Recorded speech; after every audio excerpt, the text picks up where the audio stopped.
સિદ્ધસરમાં શ્રી ઉમિયા માતાજીના મહોત્સવમાં મહાનુભાવોની ઉપસ્થિતિમાં ગૌવેદનું વિમોચન થયું છે। સિદ્ધસરમાં શ્રી ઉમિયા માતાજી મહોત્સવમાં મહાનુભાવોની ઉપસ્થિતિમાં ગૌવેદનું વિમોચન થયું છે। જળ સંચય, પ્રાકૃતિક કૃષિ અને ગૌ સેવા સંવર્ધન માટે કાર્યરત શ્રી મનસુખભાઈ સુવાગ્યા દ્વારા પ્રશસ્ય સેવા કાર્ય પ્રવૃત્તિ થઈ રહી છે। સુપ્રસિદ્ધ સ્થાન સિદ્ધસરમાં શ્રી ઉમિયા માતાજી મહોત્સવમાં શ્રી પુરુષોત્તમભાઈ રૂપાલા, શ્રી જયરામભાઈ વાંસજાળિયા, શ્રી પાંચાભાઈ દમણિયા, શ્રી લાખુભાઈ વણઝાર, શ્રી અરવિંદભાઈ સંઘવી વગેરે મહાનુભાવોની ઉપસ્થિતિમાં ગૌવેદનું વિમોચન થયું છે।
એમને અહીંયા સ્વાગત સત્કાર કરીએ। અહીંયા દીકરીઓ તલવાર સાથે આવી રહી છે એટલા માટે કે વીરતા પરમ ધર્મ સંપર્ક દેવતીના પેટાળમાંથી રમતી આવી સીતાઓ નીકળે અને હજુ પણ જો લક્ષ્મણ બદલીને પણ એવા મારી છે કે અહીંયા સારા 3 મહિના રહેવાનું પસંદ કર્યું અને ઝૂંપડામાં રહીને જ્યાં લાઈટ ના હોય।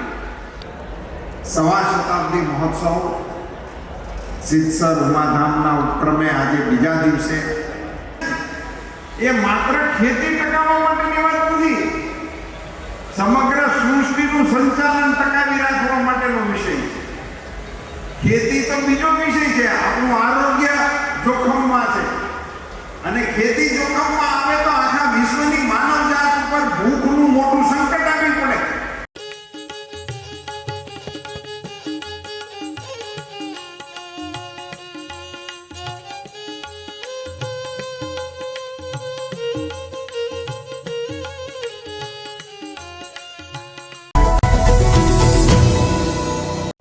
સમાજ માટે, સત્ય માટે, સત્યપૂર્ણ સમાચાર પ્રસારણ આપના મોબાઈલ પર તરત જ લાઈક કરો, શેર કરો અને સબસ્ક્રાઈબ પણ કરો અને હા, ઘંટડી વગાડવાનું ન ભૂલશો। આભાર। સમાજ માટે સત્ય સાથે સત્યપૂર્ણ અહેવાલ, સમાચાર તથા જાહેરાત પ્રસારિત કરવા સંપર્ક સાધો। સત્યપુંજ સમાચાર પ્રસારણ, લબ્ધિ કોમ્પ્લેક્સ, તાલુકા પંચાયત સામે, સિહોર।